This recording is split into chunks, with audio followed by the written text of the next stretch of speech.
Hey guys, this is Subham Kumar. Welcome to our channel that is Detailed Mathematics. So this is the fourth lecture of the real number of class 10.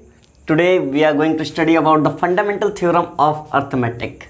हम लोग 3 lecture complete कर चुके हैं. पहला lecture में Euclid division lemma बढ़िया से समझे थे, फिर सेकंड में यूक्लिड डिवीजन एल्गोरिथम, थर्ड में एप्लीकेशन समझे थे यूक्लिड डिवीजन लेमा का और सारे डिटेल में समझे थे. उसके ऊपर बहुत सारे सवाल भी बनाए थे.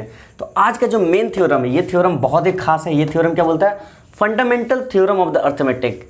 Fundamental theorem of the arithmetic आखिर में होता क्या है, इसका डेफिनेशन हम लिख के रखें और इसको बताइए किस तरह हम समझाते. देखिए आपको हम सारा, अगर आपको मतलब डाउट है, इसमें कुछ भी डाउट है वो क्लियर हो जाएगा. देखिए क्या है एवरी कॉम्पोजिट नंबर. पहला बात तो एवरी कॉम्पोजिट नंबर, जिसको जिसको कॉम्पोजिट नंबर नहीं मालूम है तो वो मेरा लेक्चर जाकर देख सकते हैं क्लास 9 का. नहीं तो फिर हम उसके बाद ही बताते हैं कॉम्पोजिट नंबर क्या, तो हम वो भी बताते हैं. ठीक है, यहाँ पे क्या बोल रहे हैं? एवरी कॉम्पोजिट नंबर मतलब हर एक composite number can be uniquely expressed as a product of primes. देखिए हर एक कॉम्पोजिट नंबर को हम किस में लिख सकते हैं, एक्सप्रेस कर सकते हैं प्रोडक्ट ऑफ प्राइम्स में. जितना भी प्राइम नंबर है उसका मल्टीपल. मान लीजिए जैसे देखिए 6 है, मान लीजिए 6 कॉम्पोजिट नंबर है. 6 को क्या लिख सकते हैं? 1 इंटू 2 इंटू 2 इंटू नहीं 2 इंटू 3 लिख सकते हैं ना. 1 इंटू 2 इंटू 3 लिख सकते हैं. तो ये 2 भी प्राइम नंबर है, 3 भी प्राइम नंबर है, तो 1 प्राइम नंबर नहीं है तो 1 को हटा देते हैं. तो इसको लिख सकते हैं 2 इंटू 3 मीन्स 2 प्राइम नंबर है ना. 2 भी प्राइम है, 3 भी प्राइम है, तो 6 को हम 2 इंटू 3 लिख दिए. ठीक इसी तरह ये बोल रहा कि जितना भी कॉम्पोजिट नंबर है, every composite number can be uniquely expressed as a product of primes except for the order in which this prime factor occur. लेकिन क्या होता है, उसका प्राइम फैक्टर ऑकर होना चाहिए. जैसे मतलब 6 को हम क्या लिख सकते हैं? 2 इंटू 3 ही लिख सकते हैं, 2 इंटू 4 नहीं लिख सकते. 2 4 8 हो जाएगा, इसलिए हम लोग 2 इंटू 3 मीन्स इसका जो फैक्टर है उसे फैक्टर के साथ लिख सकते हैं. समझ में आ रहा ना? चलिए अब हम पहले बताते हैं कॉम्पोजिट नंबर क्या होता है. पहले हम वो समझा देते हैं कॉम्पोजिट नंबर क्या होता है, फिर उसको एग्जाम्पल देकर समझाएंगे. चलिए देखिए कॉम्पोजिट नंबर क्या होता है. देखिए हम दिखाते हैं कॉम्पोजिट नंबर. ठीक है, कॉम्पोजिट नंबर, इसका डेफिनेशन भी बता देते हैं. ये खास है, बहुत ज़्यादा खास है. देखिए क्या आता है. Composite number have at least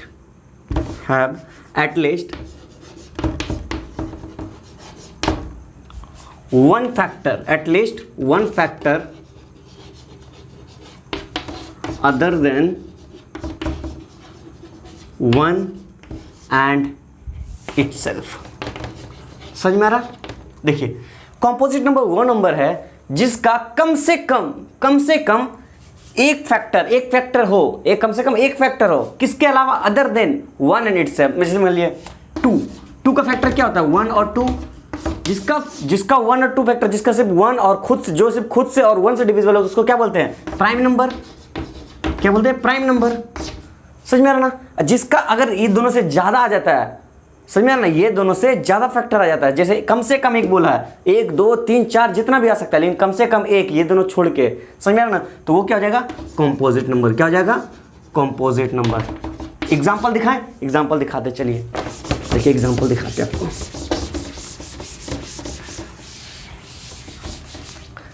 example देखिए,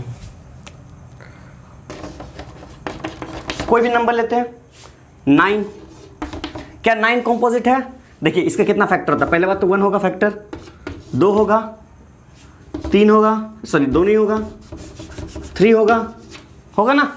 9 1 का टेबल में आता है, 3 का टेबल में आता है, और किसका टेबल में आता है? 9 का टेबल में आता है. तो ये इसका कितना फैक्टर है? 3 फैक्टर है. 1 है, 3 है और 9 है. सिर्फ जिसका 1 और 9 होता है वो क्या हो जाता है? प्राइम. लेकिन इसका 3 फैक्टर, तो ये क्या हो गया? ये कॉम्पोजिट नंबर. क्या हो गया? Composite number. समझ में आ रहा? तो क्या बोलता है? फंडामेंटल थ्योरम ऑफ अर्थमेटिक में क्या बता रहा था? फंडामेंटल थ्योरम ऑफ अर्थमेटिक में वो ये बोल रहा था कि every composite number can be expressed in the terms of their factor, prime factor. In the terms of their prime factor means देखिए कोई भी नंबर मान लीजिए 12 को क्या हम इसका प्राइम फैक्टर में अरेंज करके लिख सकते हैं? देखिए 2 इंटू 3 2 जा 6 इंटू 2. ध्यान से देखिए, क्या ये प्राइम है? क्या ये प्राइम है? क्या ये प्राइम है? तीनों प्राइम है, तीनों प्राइम प्राइम प्राइम नंबर में लिखे, मतलब ये क्या हो गया? Composite number. क्या हो गया? Composite number. समझ में आ रहा? समझ में आ रहा? तो फंडामेंटल थ्योरम ऑफ अर्थमेटिक है, बस इतना ही बताना था, क्योंकि ये बहुत छोटा लेक्चर था, बहुत छोटा लेक्चर है। आगे लेक्चर जो आएगा वो बड़ा लेक्चर होगा, क्योंकि रियल नंबर का ये छोटा पार्ट था। इसमें आगे जो आएगा उसमें बहुत सारे क्वेश्चंस होंगे, न्यूमेरिकल्स होंगे। तब तक के लिए ऑल द बेस्ट।